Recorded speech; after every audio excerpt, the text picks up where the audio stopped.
I did have an opportunity to ask the representative of the consulate, will they come to rescue Americans in Mexico? So today we're going to talk about how you can construct an emergency plan if you're living abroad, even if you do not live in Mexico, even if you do not live in Yucatan. You need to have an emergency plan, okay? So I'm here to guide you, to give you the steps you need in order to have and create your own personal emergency plan. So I recently went to a meeting that the consulate was hosting, and it was about evacuation and constructing a plan. So I'm kind of gonna use their information and basically share it with you all. So be prepared to screenshot, be prepared to write down notes. So y'all already know hurricane season is upon us, okay? And so we have to be prepared. Now, hurricanes are not known to hit Mérida, but in Quintana Roo. Okay, so the first thing is recommended is to build a kit. And that's basically something that you can have set to the side, only in case of emergency, okay? So in your kit, you want to make sure you have things like medications. If you're taking prescribed medications, you want to make sure you have prescriptions on hand, the physical prescriptions on hand. I don't know how it works in Mexico, but the actual physical prescription, or the name, the generic name, the strength, the frequency, potency, everything. Have all of that down, okay? So that just in case that you have to refill, then you have the information, you know it, okay? And also, if your medication needs to be refrigerated, you want to make sure you have ice packs and a little cooler specifically for your medication. And make sure you stock up on your medication if you can. So you want to have tools in your kit, such as a hammer, just in case you need to break out of something, glass, and or a wrench. You want a wrench because here in Mexico we have these tanks, these gas tanks, and they're used to cook, heat up things, you know, same reason why we have them in the USA, right? We want to turn those off, okay, when the hurricane is active, right? And also when we're leaving our homes for a long period of time, we want to turn those things off. And you do that by simply going outside, because usually they are outside, and turning them off. And you want that wrench because sometimes the tops are a little rusty due to the weather and whatnot, so you want to turn it off. All right, so you're going to need batteries. You're going to need battery operated lights, battery operated FM and AM radio, and I'm going to tell you why quickly in a few minutes, right? So first of all, the lights go off all the time where I live at, so I already have a whole bunch of battery operated lights controlled with the remote, just in case, but like, well, when my lights go off, because they do, and just in case, you know, you want to have those as well, lights, you know. And you want batteries for FM/AM radio because there's going to be broadcasts made just in the case of emergency. That's if the state is in emergency, not other states in Mexico, but just our state in the Yucatan. So even if you're in Cancun, this also applies to you as well, or Tulum, Playa del Carmen, right? So there will be broadcasts made in Spanish, Mayan, and English. So that's why you need the radio. So funny enough, like during Hurricane Katrina, we literally was saved because of the FM/AM radio. We heard a frequency, and we found out that they were rescuing people around the corner from where we were trapped in. And if y'all want me to do a Hurricane Katrina story, I will be happy to talk about that disaster again. So yes, for all the stories that you want to have an FM/AM radio, all right? So next thing, if you have children, you want to make sure that you have supplies for children, such as diapers, wipes. Make sure you have like multiple of that. Go to Costco's, we have one here, and just stock up on some things. Like if a hurricane, I would just stock up in general, yeah, because you never know what tomorrow brings.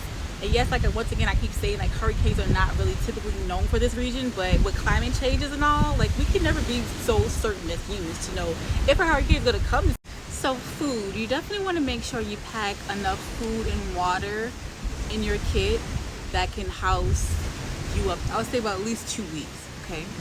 That's your non-perishables, that's your canned food, that's your tuna packs, that is your beans and things like that. And also be sure to have a can opener, a manual one. You might have electrical one, but you go to the manual one because you may not have lights, okay? And for those of you who can't afford to buy generators and solar panels, do that. In Mexico, you're gonna need it, okay? And especially during a hurricane season. Lights go off and on all the time. And Speaking of water, the CDC recommends that just in case you need to drink a little bit of tap water or unclean water, to use bleach. Now, you don't use any type of bleach, but just regular chlorine, none of the additives, none of the flower scents, none of that. Just regular chlorine. So you want to make sure you have things like battery packs, all right? If you can't get solar or solar panels, they have solar chargers. They have solar and battery packs, right? So you need these to charge your phone. You need wires. Make sure you have your phone wires. Make sure you have those types of things. For all of your electrical devices, there are battery packs and solar chargers that you can use to give you electricity that would save your life in case of an emergency. One extra tip I would give you all is to get to these stores early. This is me in the line in preparation for Hurricane Milton that just passed in the Yucatan. So the lines were literally wrapped in the middle of the aisle. And the worst part about it is I had to go to another store after this. So I was in line for approximately about 2 hours or so. And then the lights were going off as well. So if there's a hurricane that's planning on hitting, make sure you have all your supplies and get it out of the way earlier. So you want an evacuation plan. Now that is going to depend on your family, your size, if you have special accommodations and whatnot.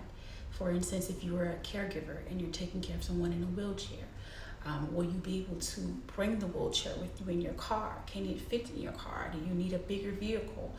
You want to ask yourself these what if questions and then create an evacuation plan according to your family need. Okay, always carry cash. Take your cash out, take as much as you need, because a lot of places here, the cards may not work in certain places that we're used to them working in, right? And of course, if the power's out, one thing I've learned about being in New Orleans, get the cash out just in case the power's down, and they're not doing the debit and credit cards. So yeah, that's one tip. All right, now you want to find your nearest shelter. So when I went to the meeting, they mentioned that most schools and public arenas will be turned into shelter just in case of an emergency. So check the link down below in the description box. I'm going to take you to a website where I created a whole list for y'all. All right. So if you do not find your shelter on that list, don't panic. Don't worry about it. Your nearest shelter most likely would be a school. Most likely would be an arena. Okay. A public arena, public school. All right. So don't panic if you're out on the outskirts of Mérida and you don't see your list. Okay. And as far as animals, you want to go ahead and check the website down below, because I definitely mentioned that about animals in there as well. But some shelters may take animals, some may not. So when you have this emergency plan with your family, when you are going over, you want to practice this emergency plan. You want to ask yourself the following questions. How will you get to a safe place? How will you contact each other? Just in case you cannot use your phone. Me and my sister do this all the time. We do email if we can't contact each other via phone. How would you get back together? What will you do in different scenarios?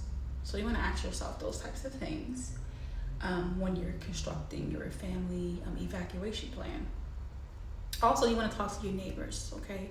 Here in Mérida, there are these little WhatsApp groups based off of the neighborhoods. So every neighborhood has a WhatsApp group, and you can converse with your neighbors there, or simply just go and talk to them. They may know information, or they may help you, and you may help them in some type of way, and it's just kind. If you are an American, you can register for the STEP program, and basically that's the embassy program where they will alert you if there's emergency where you're traveling at or where you are. So they will text you just in case of a hurricane. They will send emails and they will text you to warn you about the disaster. Next, you want to take your personal documents. You want to make sure that they're in a safe place. You want to check your insurance policies to make sure that you're covered just in case of an emergency, your renter's insurance, homeowner insurance, etc. And keep those documents in plastic or plastic bins where they can't get destroyed or messed up during a hurricane. I did have an opportunity to ask the representative of the consulate, just in case of an emergency, a disaster, will they come to rescue Americans in Mexico? So the answer I received is not confident. So as a Hurricane Katrina survivor, look, I already know better, so I'm going to give y'all the answer. So maybe, maybe not. But please be safe, y'all. Have an evacuation plan. Make sure you have all of your supplies. Build your kit. Make sure you like this video. Make sure you share it with others. Make sure you subscribe to the channel if you're not already. I talk about Mexico and my life and my experience here. And don't forget to check the website down below. I have a list of things that I am forgetting to share with you all that I didn't get to mention in this video. It'll definitely be in that link or on that vlog for sure. Thank y'all so much, and see you on the next one. Bye.